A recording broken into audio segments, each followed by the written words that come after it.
नमस्कार, स्वागत है आपका न्यूज 19 में। मैं पुलकित सक्सेना आप लोग के साथ। आइए नजर डालते हैं न्यूज 19 के मॉर्निंग अपडेट की ओर।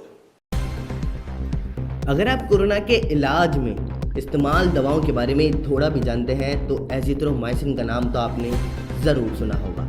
जरा सी खराश हो या कोरोना संक्रमित का इलाज। 1.5 साल पहले कोरोना फैलने के बाद से ही एजिथ्रोमाइसिन दवा का जम करके इस्तेमाल हुआ है।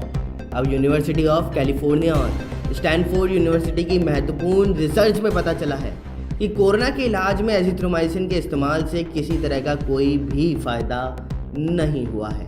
असर के नाम पर यह सिर्फ एक प्लेसिबो की तरह काम कर रही थी। प्रधानमंत्री नरेंद्र मोदी राष्ट्रीय शिक्षा नीति को केंद्रीय मंत्रिमंडल द्वारा मंजूर दिए जाने का 1 साल पूरा होने के अवसर पर गुरुवार को शिक्षा व कौशल विकास से क्षेत्र से जुड़े हुए देश भर के नीति नियंताओं, छात्रों और शिक्षकों को संबोधित करेंगे। प्रधानमंत्री कार्यालय ने बुधवार को जारी एक बयान में जारी कर दिया कि पीएम प्रधानमंत्री नरेंद्र मोदी का संबोधन आज शाम 4:30 बजे होगा और वीडियो कॉन्फ्रेंस के माध्यम से आयोजित इस कार्यक्रम के दौरान प्रधानमंत्री शिक्षा क्षेत्र से जुड़े कई कार्यक्रमों की शुरुआत भी करेंगे। देश में कोरोना के मामले एक बार फिर बढ़ने लगे हैं। यहाँ पिछले 24 घंटों में 43,159 लोगों की कोरोना रिपोर्ट पॉजिटिव आई है। इस दौरान 38,525 लोग ठीक भी हुए हैं और 640 मरीजों की मौत हो गई। एक्टिव केस यानी इलाज करा रहे मरीजों की संख्या 3,97,330 हो गई है और इसमें बीते एक दिन में 3,987 की बढ़ोतरी भी दर्ज की गई, तो वहीं पिछले 77 दिनों में सबसे ज़्यादा है। श्रीलंका ने कल बुधवार को रात के समय भारत को दूसरे T20 में 4 विकेट से हरा दिया है। इस जीत से 3 मैचों की सीरीज 1-1 की बराबरी पर आ गई और आज होने वाले तीसरे मैच से सीरीज का फैसला किया जाएगा। दूसरे T20 में राहुल चहर और वेनिंदु हसारंगा के बीच नोकझोंक भी देखने को मिली थी। दरअसल हसारंगा ने 11 बॉल पर तेजी से 15 रन बना लिए थे। टोक्यो ओलंपिक में गुरुवार को भारतीय खिलाड़ियों ने शानदार शुरुआत करी है। बैडमिंटन स्टार पीवी सिंधु महिला सिंगल्स के क्वार्टर फाइनल में पहुंच गई, तो वहीं हॉकी टीम ने अर्जेंटीना को 3-1 से हराया और तीरंदाजी में अतनु दास 2 बार के ओलंपिक गोल्ड मेडलिस्ट को हरा करके पुरुष सिंगल के प्री क्वार्टर फाइनल में पहुंच चुके हैं। मॉर्निंग अपडेट में फिलहाल इतना ही। बने रहिए न्यूज 19 के साथ। नमस्कार। जयपुर एसीबी की बड़ी कार्रवाई देखने को मिल रही है। जी आप बड़ी खबर हम आपसे अभी तक बता रहे हैं कि राजधानी जयपुर में एसीबी की बड़ी कार्रवाई देखने को मिली है। बाड़मेर के एक स्कूल के प्रिंसिपल को धर दबोच लिया है।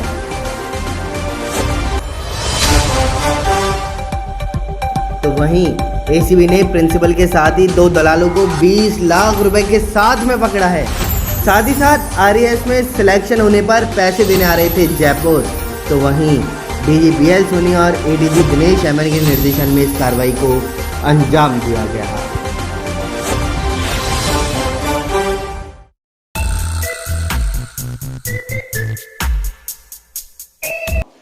नमस्कार, स्वागत है आपका न्यूज 19 में। मैं पुलकित सक्सेना आप लोग के साथ। आइए नजर डालते हैं अखबार की सुर्खियां मेरे साथ। आप सभी को बता दूं कि अभी राजस्थान के अंदर सबसे बड़ा मुद्दा मंत्रियों की फेरबदल को लेकर के चल रहा है। बात तो मंत्रियों के विस्तार से शुरू हुई थी, लेकिन ये विस्तार होते होते अब फेरबदल तक बात सामने आई है, जिसमें आप सभी को बता दूं कि अभी कल अजय माकन ने सभी विधायकों से 1-to-1 मुलाकात भी करी है और इस मुलाकात के बाद उनसे कुछ सवाल भी पूछे गए कि आखिरकार कौन सही प्रकार से काम कर रहा है, किसका क्या कुछ व्यवहार चल रहा है और अभी उसकी स्थिति प्रदेश के अंदर आखिरकार क्या कुछ बनी हुई है। इसी को लेकर के सभी विधायकों ने अपने अलग अलग से जवाब भी दिए हैं और वहीं इसमें बात ये सामने आ रही है कि डोटासरा लोगों से मिलते ही नहीं है।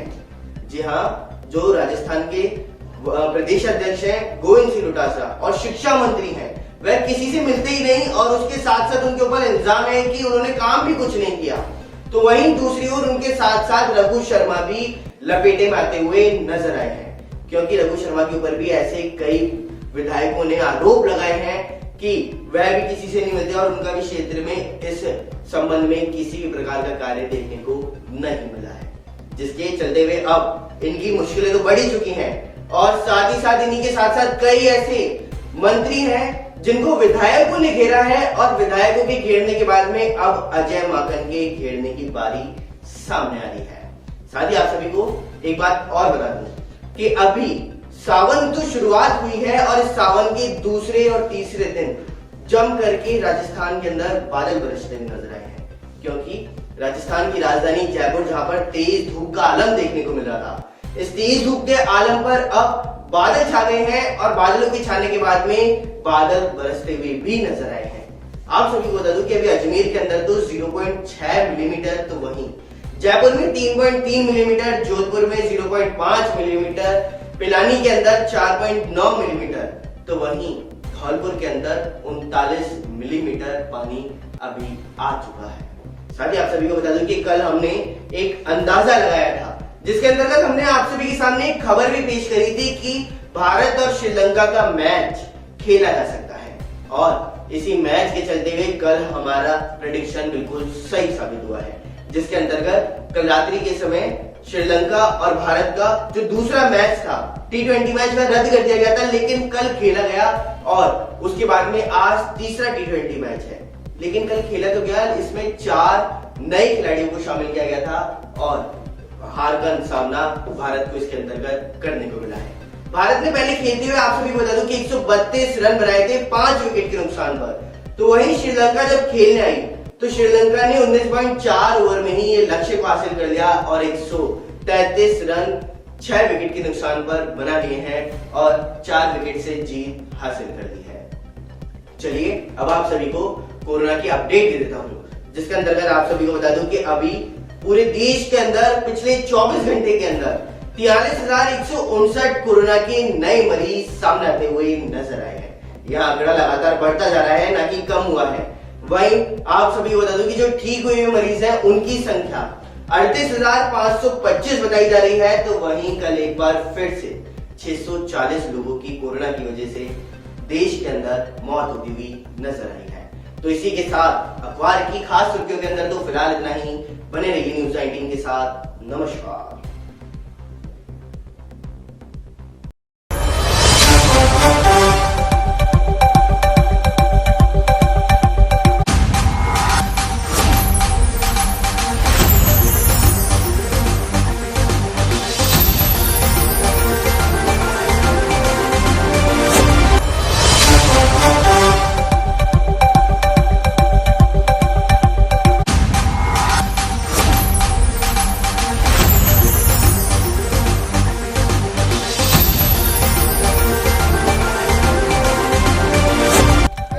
और हेड सुरेश चौहान के द्वारा अपने न्यूज चैनल पर आयोजित कार्यक्रम में मीणा समाज को द्वारा के लिए अभद्र शब्द यूज किए गए। उसमें मीणा समाज की जो छवि है, मीणा समाज के जो लोग हैं उनको गहरा हाथ लगाया, क्योंकि न्यूज चैनल है, इसमें देश भर के लोग देखते हैं और एक समाज के लिए बड़े स्तर पर इस तरीके से कार्यक्रम आयोजित करके आप भला बुरा कह रहे हो तो उस समाज की जो छवि है वो भ्रमित होती है लोगों के मन में। और जो समाज है जब इस तरीके की बातें करेगा किसी भी समाज के बारे में तो समाज सड़कों पर आएगा, टकराव होगा, आपसी नुकसान होगा, सामाजिक सौहार्द बिगड़ेगा। तो इसी मामले में हमने रामनगर पचवारा थाने में एफआईआर करवाई है, ताकि ऐसे जो लोग हैं जो देशद्रोह का काम कर रहे हैं, आपस में समाजों को टकराने का काम कर रहे हैं, धार्मिक भावनाओं को ठेस पहुंचाने का काम कर रहे हैं, ऐसे लोगों को सजा मिले। इनकी जो चैनल है जो देश को तोड़ने का काम कर रहे हैं, ऐसे चैनल बैन हो और इनको कड़ी से कड़ी सजा मिले, ताकि आगे ये लोग ऐसा काम ना करें। और जो ऐसे जो देशद्रोही चैनल जो चल रहे हैं आज देश में, जो भाईचारा बिगाड़ने का काम कर रहे हैं, ये सब चैनल बैन हो। इसी को लेकर हम सभी भाइयों ने रामगढ़ पचवारा थाने में आज एफआईआर करवाई है। दूरदर्शन चैनल का मालिक हैं, उनके खिलाफ एक रिपोर्ट दी है। रिपोर्ट में उनका कहना यह है कि सुरेश चौहान ने मीणा समाज के लोगों के खिलाफ अभद्र टिप्पणी की है, इस पर जांच शुरू कर दी गई है। नमस्कार, स्वागत है आपका न्यूज़ 19 में। मैं पुलकित सक्सेना आप लोग के साथ अही में निकालते हैं न्यूज़ 19 की फटाफट खबरों की ओर फटाफट अंदाज में। कांग्रेस के प्रदेश प्रभारी अजय माकन के विधायकों के साथ रायशुमारी का आज दूसरा दिन है। आज अजमेर जिले के विधायकों से रायशुमारी की शुरुआत है, तो वहीं दिन भर में 20 जिलों के 52 विधायकों से माखन 1-to-1 चर्चा भी कर रहे हैं और उनकी राय भी जान रहे हैं। रायशुमारी के बाद में शाम को सभी विधायकों को मुख्यमंत्री की तरफ से सीएम आवास पर डिनर दिया जाएगा। राजस्थान में कैबिनेट विस्तार और संगठन में बदलाव की चर्चाओं के बीच प्रदेश कांग्रेस प्रभारी अजय माकन ने बुधवार को विधायकों से 1-to-1 की बात कही और वहीं पहले दिन 12 जिलों के निर्दलीय समेत 66 कांग्रेस विधायकों से माकन से सवाल पूछे हैं। इसमें विधायकों ने ही मंत्रियों को जमकर की शिकायत की। हालांकि फीडबैक देने के बाद बाहर आकर किसी विधायक ने सार्वजनिक रूप से किसी मंत्री के खिलाफ नाराजगी जाहिर नहीं की। राजस्थान में कोरोना की दूसरी लहर ने जबरदस्त कोहराम मचाया था। सितंबर-अक्टूबर तक तीसरी लहर आने की आशंका भी जताई जा रही थी। तीसरी लहर की इन्हीं आशंकाओं के बीच एक अच्छी खबर ये सामने आ रही है कि प्रदेश के 76% लोगों में कोरोना वायरस की एंटीबॉडी बन चुकी है। भारतीय आयुर्विज्ञान अनुसंधान परिषद की ओर से पिछले महीने करवाए गए सीरो सर्वे में आई रिपोर्ट में ये खुलासा हुआ है।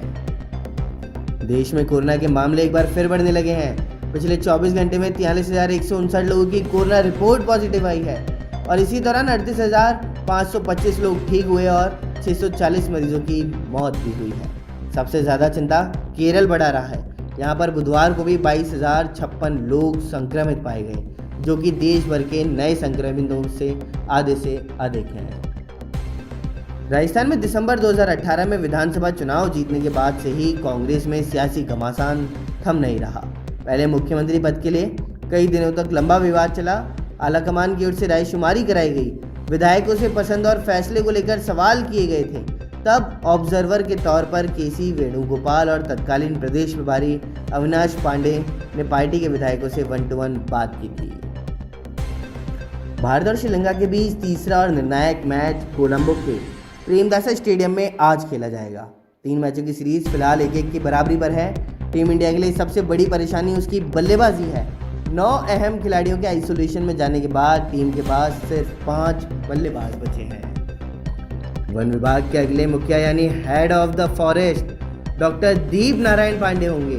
1988 बैच के सीनियर IFS का अनुभव और स्किल और सरकार में स्वीकार्यता के चलते नाम फाइनल माना जा रहा है। वह 2 दिन बाद रिटायर्ड हो रही श्रुति शर्मा की जगह लेंगे। पांडे का रिटायरमेंट 31 मई 2023 में है और इस लिहाज से 11 हेड ऑफ द फॉरेस्ट में इनका सर्वाधिक कार्यकाल है। पूर्व मंत्री कालीचरण सर्राफ ने शिक्षा मंत्री गोविंद सिंह डोटासरा पर पद के दुरुपयोग का आरोप लगाते हुए कहा कि समधी को रिटायरमेंट से पहले पदोन्नति का लाभ देने के लिए सारे नियम कायदे को ताक पर रख दिए। डोटासरा ने तय तिथि से 2 दिन पूर्व ही DPC करवाकर नया पद सृजित कर दिया।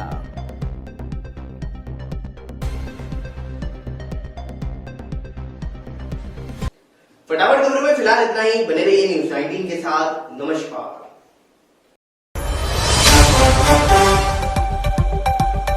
अजय माकन आज भी करेंगे विधायकों से संवाद। जी हाँ, बड़ी खबर हम आप सभी तक पहुंचा रहे हैं, जिसमें सुबह 10 बजे से 7 बजे तक चलेगा संवाद। तो सबसे पहले अजमेर जिले के विधायकों से संवाद जारी होगा। नमस्कार, स्वागत है आपका न्यूज़ 19 में। मैं पुलकित सक्सेना आप लोग के साथ। आइए नजर डालते हैं हरियाणा की तमाम बड़ी खबरों की ओर। हरियाणा के करनाल जिले के गांव कतलहड़ी में गुरुवार सुबह लैंटर से बना 2 मंजिला मकान गिर गया है। मलबे के नीचे 3 बच्चों समेत 6 लोग दब गए, जिन्हें ग्रामीणों ने बचाया और उपचार के लिए अस्पताल पहुंचाया।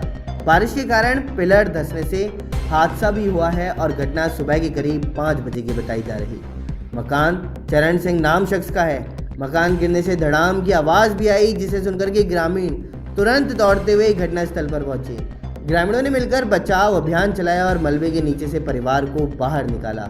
घर में खड़ा ट्रैक्टर और अन्य सामान भी मलबे के नीचे दबे हुए हैं। वहीं अभी तक पुलिस और प्रशासन का कोई अफसर मौके पर नहीं पहुंचा था। और साथ ही आपको बता दें कि जिले में बुधवार सुबह से पानी बरस रहा है और इसमें कई घरों में पानी भर गया, छतें टपकती रहीं और अब एक और हादसा भी हो चुका।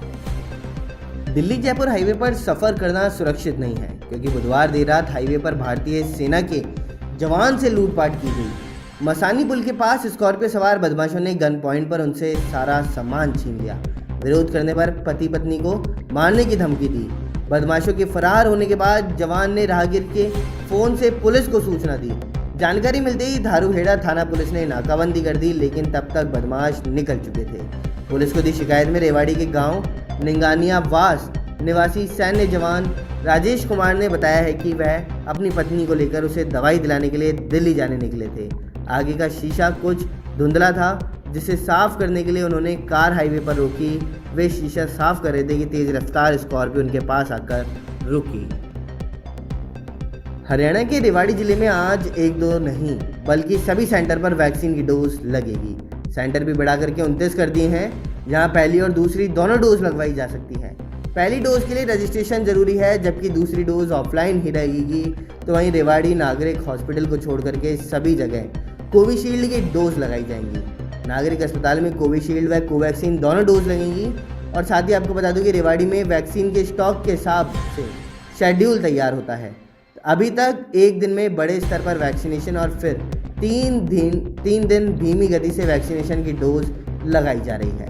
एक दिन पहले बुधवार को सिर्फ 1000 डोज लगी और डोज का स्टॉक मिलने के पहले दिन ही बड़े स्तर पर वैक्सीनेशन होता है। उसके बाद तो स्टॉक खत्म ना हो, इसलिए अगले स्टॉक का इंतजार कर उसी हिसाब से शेड्यूल तैयार किया जाता है। पानीपत में गुरुवार को आसमान में बादलों का डेरा रहा है। सुबह के समय बारिश रुकी तो मौसम विभाग ने आज भी दिन भर बारिश के आसार जताए हैं। बुधवार को हुई 68 मिलीमीटर की बारिश से पूरा शहर जलमग्न रहा है। जीटी रोड पर जाम की स्थिति रही तो लगातार हो रही बारिश के कारण अधिकतम तापमान भी स्थिर रहा है। गुरुवार को अधिकतम तापमान 28 डिग्री सेल्सियस रहेगा, तो वहीं हवाओं की रफ्तार 5 किलोमीटर प्रति घंटे रहेगी। पानीपत मानसून की सक्रियता जारी है और बीते 4 दिनों ने हल्की सी अच्छी बारिश हुई है। मानसून के सक्रिय होने के बाद इस बार सामान्य से 36% अधिक बारिश हुई। तो बुधवार को दिन भर हुई बारिश के कारण तापमान में 3 डिग्री सेल्सियस की कमी दर्ज की गई। बारिश ने गर्मी और उमस से तो राहत दिलाई, लेकिन जलभलाव लोगों के लिए मुसीबत बन गया। एक पिता ने अपनी बेटी की गला घोट करके हत्या कर दी है, फिर शव को मेरठ के गंगा नहर में फेंक दिया है। 19 साल की लड़की ने पिता के 43 वर्षीय दोस्त से 8 माह पहले लव मैरिज कर दी थी। इसी से नाराज होकर के पिता ने वारदात को अंजाम दिया और बताया तो ये भी जा रहा है कि युवती ने जिस पड़ोसी से शादी की थी वह रिश्ते में उसका दादा लगता था, युवती का दादा लगता था। और राई थाने के SHO विजेंद्र सिंह ने बताया कि पति वेद प्रकाश की शिकायत पर पिता विजयपाल को गिरफ्तार कर लिया है। मृतक युवती द्वारा मरने से पहले पति को भेजा वीडियो भी सामने आया है।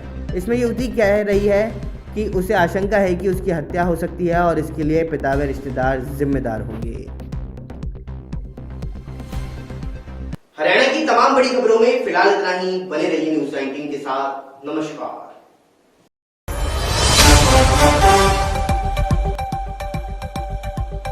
वहीं खबर दौसा जिले के बांदीकुई से सामने आ रही है, जहां पर कलेक्टर ने औचक निरीक्षण किया है। आज दौसा जिला कलेक्टर पीयूष सामरिया ने बांदीकुई उपखंड कार्यालय का औचक निरीक्षण किया। साथ ही साथ उपखंड कार्यालय परिसर में पौधारोपण का किया है। तो वहीं इसी दौरान बांदीकुई SDM नीरज मीणा, ACM भावना शर्मा, बसवा तहसीलदार ओम प्रकाश गुर्जर सहित कई गणमान्य लोग उपस्थित रहे। राजस्थान के अंदर मंत्रिमंडल बदलाव और फेरबदल को लेकर के एक बार फिर से अजय माकन पिछले 2 दिनों से जयपुर के अंदर मौजूद हैं, लेकिन अब उन्होंने एक के बाद एक सभी विधायकों से अकेले में मिलना शुरू कर दिया है, जिसके अंतर्गत आप सभी को बता दूं कि अब विधायकों से अकेले में मिलकर के वह मंत्रियों के बारे में पूछ रहे हैं और कुछ हद तक उनके जो सवाल हैं उन सवालों के जवाब उन विधायकों से पूछे जा रहे हैं, जिसके अंतर्गत साफ साफ अब सामने आता हुआ नजर आ रहा है। वहीं प्रदेश अध्यक्ष गोविंद सिंह डोटासरा की मुश्किलें अब बढ़ती हुई नजर आ रही हैं, जिसमें आप सभी को बता दूं कि अब डोटासरा के खिलाफ में विधायकों ने साफ साफ कह दिया है कि यह तो सुनते ही नहीं है, ना ही इनके पास मिलने का समय है। तो वहीं रघु शर्मा के खिलाफ में भी कई शिकायतें दर्ज की गई हैं। तो अब इससे साफ साफ स्पष्ट होता हुआ नजर आ रहा है कि डोटासरा और रघु शर्मा इन दोनों का पत्ता अब साफ होता हुआ नजर आएगा। साथ ही कई नए मंत्री भी बनाए जा सकते हैं और इसी को लेकर के आज अजमेर से शुरुआत की गई है। और अजमेर के विधायकों से मुलाकात करना शुरू किया गया और उसके बाद में धीरे धीरे पूरे दिन में शाम को 5 बजे तक ये मुलाकात का दौर जारी रहेगा। साथ ही आप सभी को इस पूरी रिपोर्ट से अवगत करा देता हूं कि आखिरकार अभी तक क्या कुछ इसकी राजनीति में चल रहा है और किसने क्या कुछ अभी कहा है। राजस्थान कांग्रेस में 2.5 साल पहले अशोक गहलोत और सचिन पायलट के बीच मुख्यमंत्री पद के लिए विवाद के चलते एक विधायक का मन टटोला गया था। ठीक उसी तरह अब पार्टी के प्रदेश प्रभारी अजय माकन विधायकों का मन टटोल रहे हैं। फर्क बस इतना है कि पहले मुख्यमंत्री पद के लिए, जबकि अब सरकार की योजनाओं, मंत्रियों के कामकाज और सत्ता में फिर से लौटने के रास्ते और साथ ही संगठन विस्तार और राजनीतिक नियुक्तियों के लिए विधायकों से नाम लिए जा रहे हैं। वहीं आप सभी को बता दूं कि विधायकों से माकन ने 7 सवाल किए हैं। जिला ब्लॉक अध्यक्ष और राजनीतिक नियुक्तियों को लेकर के नाम भी पूछे गए हैं। तो वहीं शिकायत और सुझावों को हाथों हाथ माकन के निजी सचिव ने कंप्यूटर में दर्ज किया है। आप सभी को बता दूं, जिला प्रभारी और मंत्रियों के व्यवहार और कामकाज के बारे में पूछा गया, तो वहीं सरकार की योजनाओं की प्रगति और कोई शिकायत के बारे में पूछा गया। साथ ही जिला अध्यक्ष कौन बेहतर हो सकता है उसका नाम भी पूछा गया। तो वहीं ब्लॉक अध्यक्ष के लिए मजबूत लोगों के नाम पूछे गए। विस क्षेत्र से राजनीतिक नियुक्तियों के लिए नेता कार्यकर्ता का नाम चुना। तो वहीं राज्य में कांग्रेस की सरकार फिर से कैसे लौट सकती है, इसके सुझाव भी पूछे गए हैं। तो विधानसभा क्षेत्रों का कामकाज और जरूरत भी पूछी गई है। और इसी पर सामने ये भी आ रहा है कि गहलोत और पायलट एक मंच पर नहीं हुए तो सत्ता में लौटना मुश्किल माना जा रहा।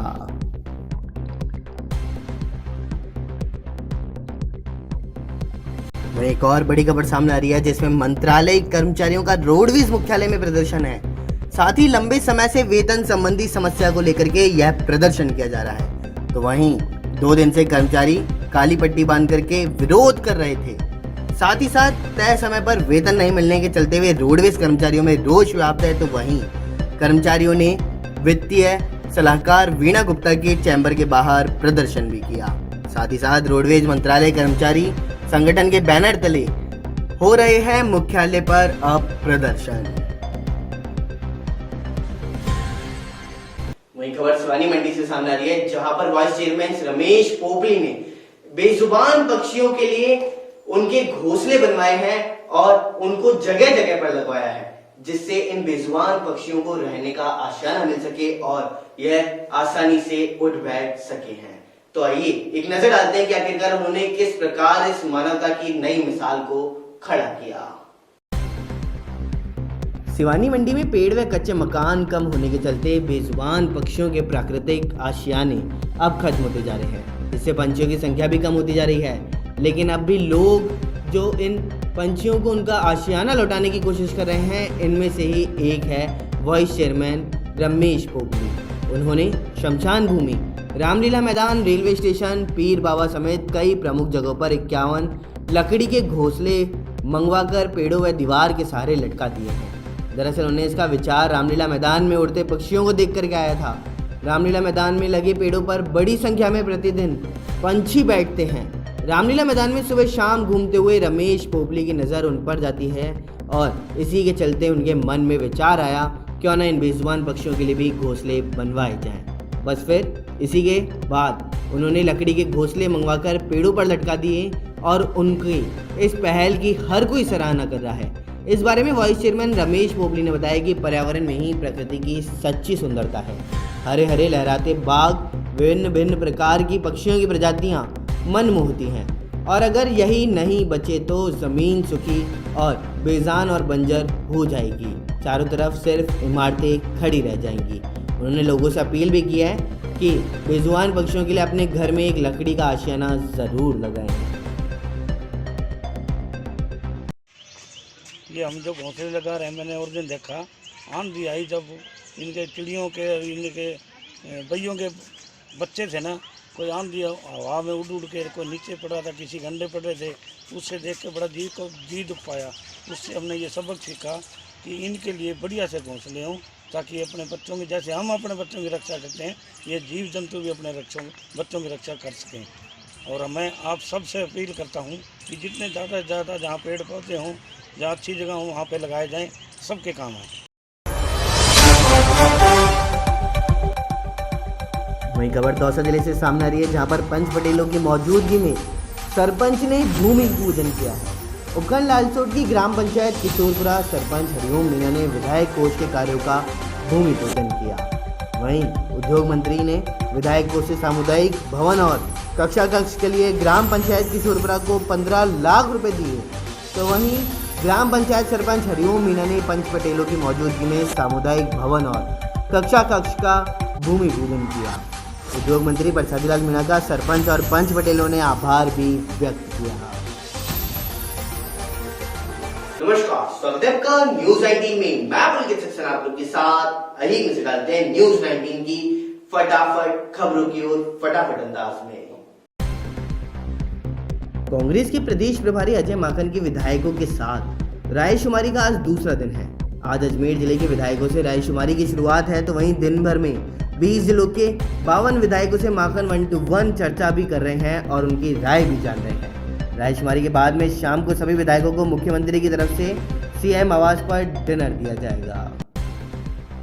राजस्थान में कैबिनेट विस्तार और संगठन में बदलाव की चर्चाओं के बीच प्रदेश कांग्रेस प्रभारी अजय माकन ने बुधवार को विधायकों से 1-to-1 की बात कही और वहीं पहले दिन 12 जिलों के निर्दलीय समेत 66 कांग्रेस विधायकों से माकन से सवाल पूछे हैं। इसमें विधायकों ने ही मंत्रियों को जमकर की शिकायत की। हालांकि फीडबैक देने के बाद बाहर आकर किसी विधायक ने सार्वजनिक रूप से किसी मंत्री के खिलाफ नाराजगी जाहिर नहीं की। राजस्थान में कोरोना की दूसरी लहर ने जबरदस्त कोहराम मचाया था। सितंबर-अक्टूबर तक तीसरी लहर आने की आशंका भी जताई जा रही थी। तीसरी लहर की इन्हीं आशंकाओं के बीच एक अच्छी खबर ये सामने आ रही है कि प्रदेश के 76% लोगों में कोरोना वायरस की एंटीबॉडी बन चुकी है। भारतीय आयुर्विज्ञान अनुसंधान परिषद की ओर से पिछले महीने करवाए गए सीरो सर्वे में आई रिपोर्ट में ये खुलासा हुआ है। देश में कोरोना के मामले एक बार फिर बढ़ने लगे हैं। पिछले 24 घंटे में 43,159 लोगों की कोरोना रिपोर्ट पॉजिटिव आई है और इसी दौरान 38,525 लोग ठीक हुए और 640 मरीजों की मौत भी हुई है। सबसे ज़्यादा चिंता केरल बढ़ा रहा है। यहाँ पर बुधवार को भी 22,056 लोग संक्रमित पाए गए, जो कि देश भर के नए संक्रमितों से आधे से अधिक हैं। राजस्थान में दिसंबर 2018 में विधानसभा चुनाव जीतने के बाद से ही कांग्रेस में सियासी घमासान थम नहीं रहा। पहले मुख्यमंत्री पद के लिए कई दिनों तक लंबा विवाद चला। आलाकमान की ओर से रायशुमारी कराई गई, विधायकों से पसंद और फैसले को लेकर सवाल किए गए थे। तब ऑब्जर्वर के तौर पर केसी वेणुगोपाल और तत्कालीन प्रदेश प्रभारी अविनाश पांडे ने पार्टी के विधायकों से 1-to-1 बात की थी। भारत और श्रीलंका के बीच तीसरा और निर्णायक मैच कोलंबो के प्रेमदासा स्टेडियम में आज खेला जाएगा। 3 मैचों की सीरीज फिलहाल 1-1 की बराबरी पर है। टीम इंडिया के लिए सबसे बड़ी परेशानी उसकी बल्लेबाजी है। 9 अहम खिलाड़ियों के आइसोलेशन में जाने के बाद टीम के पास सिर्फ 5 बल्लेबाज बचे हैं। वन विभाग के अगले मुखिया यानी head of the forest doctor Deep Narayan Pandey होंगे। 1988 बैच के सीनियर IFS का अनुभव और स्किल और सरकार में स्वीकार्यता के चलते नाम फाइनल माना जा रहा है। वह 2 दिन बाद रिटायर्ड हो रही श्रुति शर्मा की जगह लेंगे। पांडे का रिटायरमेंट 31 मई 2023 में है और इस लिहाज से 11 हेड ऑफ द फॉरेस्ट में इनका सर्वाधिक कार्यकाल है। पूर्व मंत्री कालीचरण सर्राफ ने शिक्षा मंत्री गोविंद सिंह डोटासरा पर पद के दुरुपयोग का आरोप लगाते हुए कहा कि समधी को रिटायरमेंट से पहले पदोन्नति का लाभ देने के लिए सारे नियम कायदे को ताक पर रख दिए। डोटासरा ने तय तिथि से 2 दिन पूर्व ही DBC करवाकर नया पद सृजित कर दिया।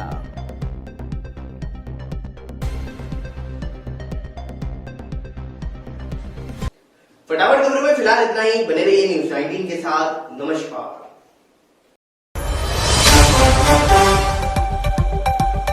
अजय माकन आज भी करेंगे विधायकों से संवाद। जी हाँ, बड़ी खबर हम आप सभी तक पहुंचा रहे हैं, जिसमें सुबह 10 बजे से 7 बजे तक चलेगा संवाद। तो सबसे पहले अजमेर जिले के विधायकों से संवाद जारी होगा।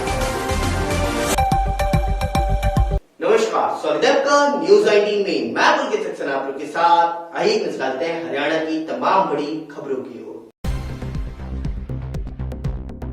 हरियाणा के करनाल जिले के गांव कतलहड़ी में गुरुवार सुबह लैंटर से बना 2 मंजिला मकान गिर गया है। मलबे के नीचे 3 बच्चों समेत 6 लोग दब गए, जिन्हें ग्रामीणों ने बचाया और उपचार के लिए अस्पताल पहुंचाया। बारिश के कारण पिलर धंसने से हादसा भी हुआ है और घटना सुबह के करीब 5 बजे की बताई जा रही। मकान चरण सिंह नाम शख्स का है। मकान गिरने से धड़ाम की आवाज़ भी आई, जिसे सुनकर के ग्रामीण तुरंत दौड़ते हुए घटनास्थल पर पहुंचे। ग्रामीणों ने मिलकर बचाव अभियान चलाया और मलबे के नीचे से परिवार को बाहर निकाला। घर में खड़ा ट्रैक्टर और अन्य सामान भी मलबे के नीचे दबे हुए हैं। वहीं अभी तक पुलिस और प्रशासन का कोई अफसर मौके पर नहीं पहुंचा था। और साथ ही आपको बता दें कि जिले में बुधवार सुबह से पानी बरस रहा है और इसमें कई घरों में पानी भर गया, छतें टपकती रहीं और अब एक और हादसा भी हो चुका। दिल्ली जयपुर हाईवे पर सफ़र करना सुरक्षित नहीं है, क्योंकि बुधवार देर रात हाईवे पर भारतीय सेना के जवान से लूटपाट की गई। मसानी पुल के पास स्कॉर्पियो सवार बदमाशों ने गन पॉइंट पर उनसे सारा सामान छीन लिया। विरोध करने पर पति पत्नी को मारने की धमकी दी। बदमाशों के फरार होने के बाद जवान ने राहगीर के फ़ोन से पुलिस को सूचना दी।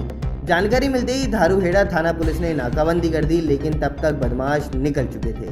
पुलिस को दी शिकायत में रेवाड़ी के गांव निंगानिया वास निवासी सैन्य जवान राजेश कुमार ने बताया है कि वह अपनी पत्नी को लेकर उसे दवाई दिलाने के लिए दिल्ली जाने निकले थे। आगे का शीशा कुछ धुंधला था, जिसे साफ करने के लिए उन्होंने कार हाईवे पर रोकी। वे शीशा साफ कर रहे थे कि तेज रफ्तार स्कॉर्पियो उनके पास आकर रुकी। हरियाणा के रेवाड़ी जिले में आज 1-2 नहीं बल्कि सभी सेंटर पर वैक्सीन की डोज लगेगी। सेंटर भी बढ़ा करके 29 कर दिए हैं, जहां पहली और दूसरी दोनों डोज लगवाई जा सकती है। पहली डोज के लिए रजिस्ट्रेशन जरूरी है, जबकि दूसरी डोज ऑफलाइन ही रहेगी। तो वहीं रेवाड़ी नागरिक हॉस्पिटल को छोड़ करके सभी जगह कोविशील्ड की डोज लगाई जाएंगी। नागरिक अस्पताल में कोविशील्ड व कोवैक्सीन दोनों डोज लगेंगी। और साथ ही आपको बता दूं कि रेवाड़ी में वैक्सीन के स्टॉक के हिसाब से शेड्यूल तैयार होता है। अभी तक एक दिन में बड़े स्तर पर वैक्सीनेशन और फिर 3 दिन धीमी गति से वैक्सीनेशन की डोज लगाई जा रही है। एक दिन पहले बुधवार को सिर्फ 1000 डोज लगी और डोज का स्टॉक मिलने के पहले दिन ही बड़े स्तर पर वैक्सीनेशन होता है। उसके बाद तो स्टॉक खत्म ना हो, इसलिए अगले स्टॉक का इंतज़ार कर उसी हिसाब से शेड्यूल तैयार किया जाता है। पानीपत में गुरुवार को आसमान में बादलों का डेरा रहा है। सुबह के समय बारिश रुकी तो मौसम विभाग ने आज भी दिन भर बारिश के आसार जताए हैं। बुधवार को हुई 68 मिलीमीटर की बारिश से पूरा शहर जलमग्न रहा है। जीटी रोड पर जाम की स्थिति रही तो लगातार हो रही बारिश के कारण अधिकतम तापमान भी स्थिर रहा है। गुरुवार को अधिकतम तापमान 28 डिग्री सेल्सियस रहेगा, तो वहीं हवाओं की रफ्तार 5 किलोमीटर प्रति घंटे रहेगी।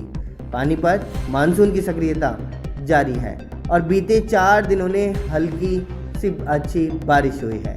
मानसून के सक्रिय होने के बाद इस बार सामान्य से 36% अधिक बारिश हुई। तो बुधवार को दिन भर हुई बारिश के कारण तापमान में 3 डिग्री सेल्सियस की कमी दर्ज की गई। बारिश ने गर्मी और उमस से तो राहत दिलाई, लेकिन जलभलाव लोगों के लिए मुसीबत बन गया। एक पिता ने अपनी बेटी की गला घोट करके हत्या कर दी है, फिर शव को मेरठ के गंगा नहर में फेंक दिया है। 19 साल की लड़की ने पिता के 43 वर्षीय दोस्त से 8 माह पहले लव मैरिज कर ली थी। इसी से नाराज होकर के पिता ने वारदात को अंजाम दिया और बताया तो ये भी जा रहा है कि युवती ने जिस पड़ोसी से शादी की थी वह रिश्ते में उसका दादा लगता था, युवती का दादा लगता था। और राई थाने के SHO विजेंद्र सिंह ने बताया कि पति वेद प्रकाश की शिकायत पर पिता विजयपाल को गिरफ्तार कर लिया है। मृतक युवती द्वारा मरने से पहले पति को भेजा वीडियो भी सामने आया है। इसमें युवती कह रही है कि उसे आशंका है कि उसकी हत्या हो सकती है और इसके लिए पिता व रिश्तेदार जिम्मेदार होंगे। हरियाणा की तमाम बड़ी खबरों में फिलहाल इतना ही। बने रहिए न्यूज़ 19 के साथ। नमस्कार।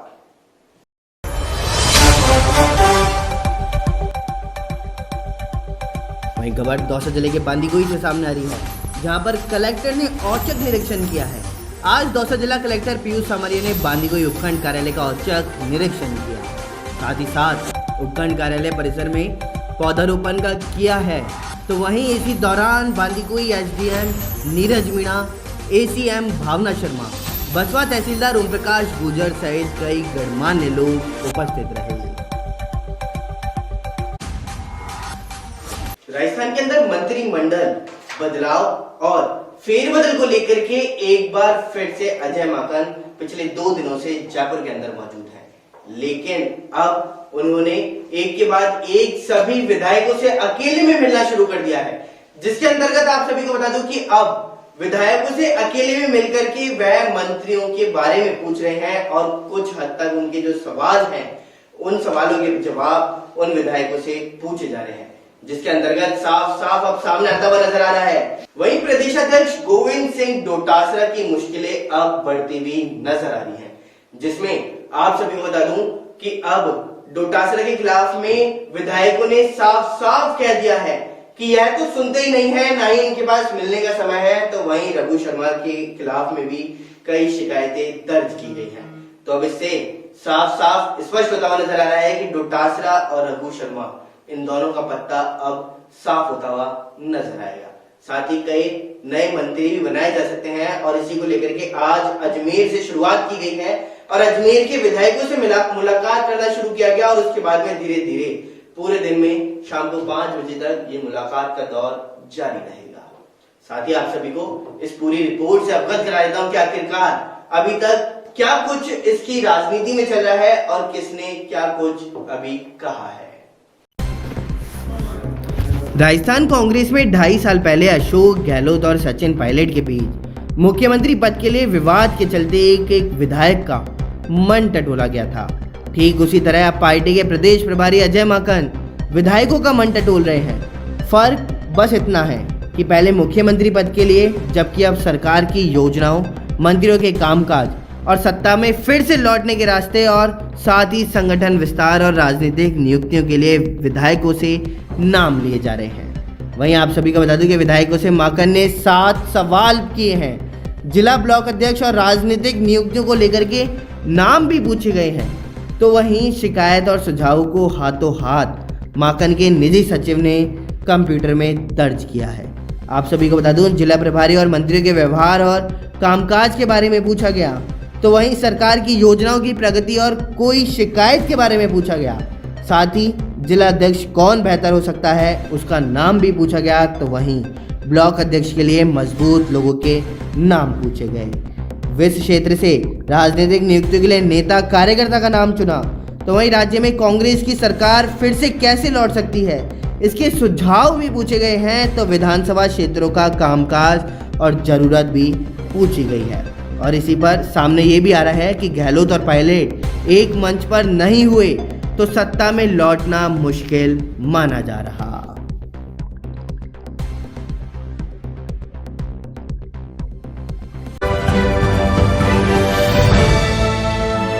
वहीं खबर फुलेरा से सामने आ रही है, जहां पर एनएचएम के सहायक अभियंता ने बन रहे सांबर के अंदर ऑक्सीजन प्लांट का निरीक्षण किया है और निरीक्षण के दौरान क्या कुछ पाया गया, आइए नजर डालते हैं इस रिपोर्ट की ओर। विधायक निर्मल कुमावत द्वारा सांभर में बन रहे ऑक्सीजन प्लांट के औचक निरीक्षण में घटिया सामग्री का उपयोग लेने का मामला सामने आने के बाद में विधायक द्वारा इसका विरोध करते हुए निर्माण सामग्री की जांच की मांग की गई थी और उच्च गुणवत्ता युक्त सामग्री से निर्माण करने को कहा गया था।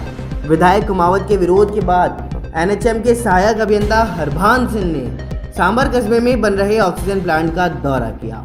ऑक्सीजन प्लांट के निरीक्षण के दौरान सहायक अभियंता हरभान सिंह ने कहा कि ऑक्सीजन प्लांट में निम्न स्तर की निर्माण सामग्री प्रयोग में लाने की सूचना के बाद निर्माण कार्य रोक दिया है। इसके साथ ही सिंह ने कहा कि विभाग द्वारा अभी ऑक्सीजन प्लांट में निर्माण सामग्री का कोई सैंपल जांच हेतु नहीं लिया गया है, अभी सिर्फ एजेंसियों द्वारा ही जांच करवाई गई। यहाँ पे आए हैं और जैसा कि यहाँ के विधायक साहब ने कहा था कि यहाँ पे ईंटें जो है या जो निर्माण सामग्री है काफ़ी निम्न गुणवत्ता की है, तो इस बारे में आप क्या कहेंगे? इसका तो हम टेस्ट कराएंगे, हमने पहले भी आपको बता दिया, टेस्ट करे बिना मतलब अपन नहीं कह सकते। सर अभी सोशल मीडिया पे एक जांच रिपोर्ट वायरल हो रही है, क्या आपने वो जांच आपने करवाई है? नहीं, वो एजेंसी के द्वारा दी गई जांच। तो आपकी तरफ से अब जांच होगी? आपका शुभ नाम सर? हरभान सिंह। हरभान सिंह।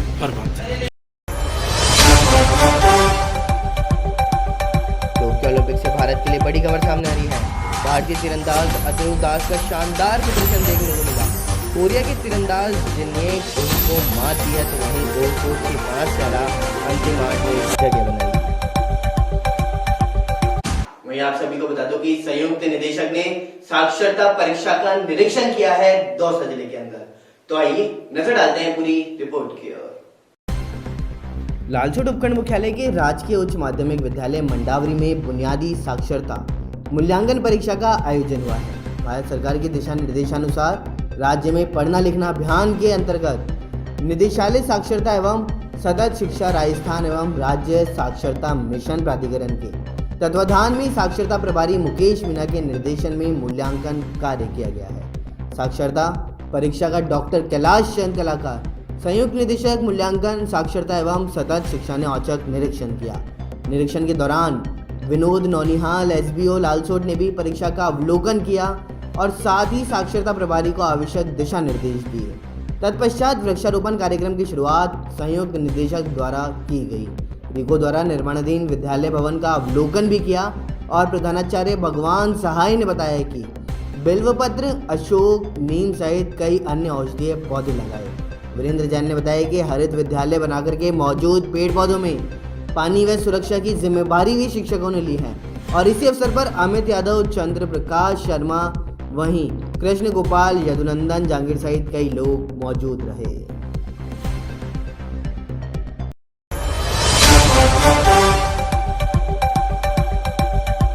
एक और बड़ी खबर सामने आ रही है ओलंपिक से। भारत के लिए एक और अच्छी खबर है जिसमें भारतीय मुक्केबाज सतीश कुमार क्वार्टर फाइनल में पहुंच चुके हैं। पुरुष सुपर हैवीवेट में जैमेका के रिकॉर्ड राउंड को उन्होंने हरा दिया है। सतीश ने जैमेका के मुक्केबाज को 4-1 से शिकस्त दी। राजस्थान के अंदर जब से ये कोरोना का संकट मंडरा रहा था तब से ही ट्रेनों को बाधित कर दिया गया था। लेकिन इसी बीच आप सभी को बता दूं कि जब से अब कुछ छूट मिलनी स्टार्ट हो गई है तभी से केसों के अंतर्गत अब थोड़ा हद तक समानताएं देखने को मिली है, क्योंकि अब लोगों ने लापरवाही बरतना शुरू कर दिया है। और इस लापरवाही के पीछे का सबसे बड़ा कारण मैं आप सभी को बताता हूं, क्योंकि अब पहले जब ये कोरोना काल चल रहा था तब 216 ट्रेनें चलाई जा रही थी। लेकिन जब ये कोरोना काल आया, इस कोरोना काल के आने के बाद में इन ट्रेनों को कम करके 84 तक कर दिया गया, जब ये दूसरी लहर चल रही थी। और जैसे ही केस कम हुए हैं, इन केसों के कम होते ही वापस से ट्रेनों की संख्या को बढ़ा दिया गया और 188 राजस्थान की राजधानी जयपुर के अंदर ट्रेनों की संख्या कर दी गई है, जो आएंगी और जाएंगी दोनों की संख्या मिलाकर के 188 कर दी गई है। तो इससे अब आप अनुमान लगा सकते हैं कि बाहर से आने वालों की संख्या कितनी बढ़ गई है, राजस्थान से बाहर जाने वालों की संख्या कितनी बढ़ गई है। तो इससे अब सीधा सीधा तीसरी लहर की ओर आशंका बढ़ती हुई नजर आ रही है। तो आइए एक नजर डालते हैं पूरी रिपोर्ट की ओर। कोरोना की तीसरी लहर के आने से पहले एक बार फिर सामान्य जनजीवन पटरी पर लौट गया है। हालांकि तीसरी लहर की चेतावनी के बावजूद भी लोग लगातार लापरवाही कर रहे हैं। जयपुर से गुजरने और यहां से शुरू होने वाली ट्रेन की संख्या पिछले 1.5 महीने में 84 से बढ़कर के 188 हो गई है। तो वहीं कोरोना से पहले जयपुर स्टेशन से रोजाना 216 ट्रेनों का संचालन हो रहा था। 16,000 से यात्री भार भी 45,000 पहुंचा। तो वहीं करीब 1.5 महीने पहले जहां जयपुर स्टेशन पर प्रस्थान और आगमन दोनों मिलकर के 16,65,000 यात्रियों का आवागमन हो रहा था, जो अब बढ़ करके 45,000 पहुंच गया है। इसमें जाने वाले यात्रियों की संख्या 25,000, आने वाले यात्रियों की संख्या 20,000 से 5,000 अधिक है। और गौरतलब तो यह भी है कि कोरोना से पहले यहाँ रोजाना करीब 1 लाख यात्रियों का आवागमन किया जाता था। वहीं आप सभी को बता दूं कि सहकारिता भर्ती बोर्ड की तरफ से डेयरी संघों में निकली गई भर्तियों में अब प्रदेश प्रभारी अजय माकन तक यह पूरा मामला पहुंच चुका है। और अजय माकन इस मामले के अंतर्गत क्या कुछ करने वाले हैं, आइए नजर डालते हैं हमारी इस खास रिपोर्ट की ओर। सहकारिता भर्ती बोर्ड की ओर से डेयरी संघों में निकली गई भर्तियों में प्राथमिकता नहीं देने का मामला सामने आया है। राजस्थान कांग्रेस प्रभारी अजय माकन और डेयरी मंत्री प्रमोद जैन भाया तक पहुंच चुका है। ठेका कर्मियों ने बुधवार को सुबह होटल से माकन से तो शाम 5 बजे 300 कर्मचारियों के साथ गांधीनगर निवास पर मंत्री से मुलाकात की। मंत्री अब गुरुवार को पूरे मामले में आरसी, डीएफ और डेयरी अधिकारियों के साथ बैठक करने के बाद ठेका कर्मियों से मुलाकात करेंगे। उधर जयपुर डेयरी संविदा कर्मी संघ के नेतृत्व में शुरू हुई ठेका कर्मियों की हड़ताल अलवर, नागौर, टोंक सहित 1 दर्जन से अधिक संघों में पहुंच चुकी है। हड़ताल की वजह से डेयरी संघों में दूध प्रोसेसिंग से लेकर के सप्लाई तक में अधिकारियों की परेशानी हो रही है और संघ के अध्यक्ष शिवराज चौधरी ने बताया कि जब तक प्रशासन मांगे नहीं मानेगा तब तक हड़ताल जारी रहेगी। कोर्ट में भी गुरुवार को पूरे मामले की सुनवाई होनी है। वहीं आप सभी को बता दूं कि जहाजपुर विधायक गोपीचंद ने केंद्रीय मंत्री गडकरी से मुलाकात करी है। विधायक गोपीचंद मीणा ने दिल्ली में केंद्रीय सड़क परिवहन एवं राष्ट्रीय राजमार्ग मंत्री नितिन गडकरी से मुलाकात कर क्षेत्र में बनने वाले सड़क मार्ग के हो रहे घटिया निर्माण कार्य NH 148D, कृषकों की अवाप्त शुदा भूमि का मुआवजा राशि सहित अन्य समस्याओं से अवगत कराकर उन्हें निराकरण की मांग करी है। विधायक मीणा ने भूगी राष्ट्रीय राजमार्ग संख्या 148D संख्या के वहीं सड़क के निर्माण कार्य के दौरान जहाजपुर तहसील एवं बिगोद के कृषकों की अवाप्त शुदा भूमि का मुआवजा, सड़क निर्माण कार्य पूरा हो जाने के उपरांत भी लंबे चले आ रहे मुआवजा राशि को प्रदान करने एवं उक्त राष्ट्रीय राजमार्ग पर घटित होने वाली दुर्घटनाओं के स्थानों को चिन्हित कर हॉटस्पॉट स्थानों पर सड़क दुर्घटनाओं की रोकथाम हेतु विभागीय नियमानुसार आवश्यक समाधान किए जाने से क्षेत्रवासियों को काफ़ी समस्या का सामना करना पड़ रहा है। इसके अतिरिक्त राष्ट्रीय राजमार्ग संख्या 12 मार्ग एवं ईटुंदा रोड पर ओवरब्रिज अथवा कट दिलाने तथा राष्ट्रीय राजमार्ग संख्या 12 पर ग्राम टिकट से पूर्व ग्राम कुचलवाड़ा खुर्द के समीप कट दिलाए जाने का आग्रह भी किया है। और इसी दौरान विधायक मीणा के साथ भाजपा जिलाध्यक्ष भीलवाड़ा लादूलाल तेरी, मांडलकर विधायक गोपाल खंडेलवाल एवं भाजपा जिला महामंत्री मुरलीधर जोशी भी उपस्थित रहे। वही खबर दौसा जिले से सामने आ रही है, जहां पर दौसा जिले के सिकंदरा के अंदर थाना अधिकारी ने 14 साल से फरार चल रहे आरोपी को दस्तयाब कर लिया है और साथ ही साथ कई बड़ी कार्रवाइयों को भी अंजाम लगातार दे रहे हैं। तो आइए नजर डालते हैं पूरी रिपोर्ट की ओर। एडीजी क्राइम रवि प्रकाश के अभियान में तेजी देखने को मिल रही है। वहीं अभियान के तहत आरोपियों की धरपकड़ की जा रही है तो सिकंदरा थाना प्रभारी कमलेश मीणा अपराधियों की धरपकड़ के लिए टीमें गठित कर कार्रवाई को अंजाम दे रहे हैं। जहां पर आरोपी अमजद खान को जयपुर शहर से दस्तयाब करने में कामयाबी हासिल की, तो वहीं आरोपी अमजद खान 14 साल से फरार चल रहा था, जिसे जयपुर से गिरफ्तार किया गया।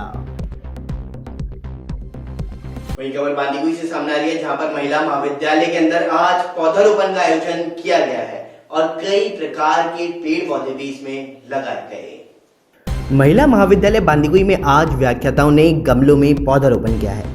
कॉलेज प्राचार्य डॉक्टर NK सेठी ने बताया कि गमलों में गुलाब, चंपा, मोगरा, चांदनी, पाम गिलोय, अश्वगंधा, तुलसी आदि औषधीय पौधे लगाए गए हैं। तो वहीं कोरोना काल में ऑक्सीजन की बहुत कमी आई थी, इसी के चलते हुए जितने पौधे लगेंगे उतनी ही शुद्ध हवा मिलेगी। और इस अवसर पर राजसेयो कार्यक्रम अधिकारी पूर्णिमा भार्गव, टीकम चंद, ज्ञानेश शर्मा, रमेश चंद सैनी, संजय शर्मा सहित कई लोग उपस्थित रहे।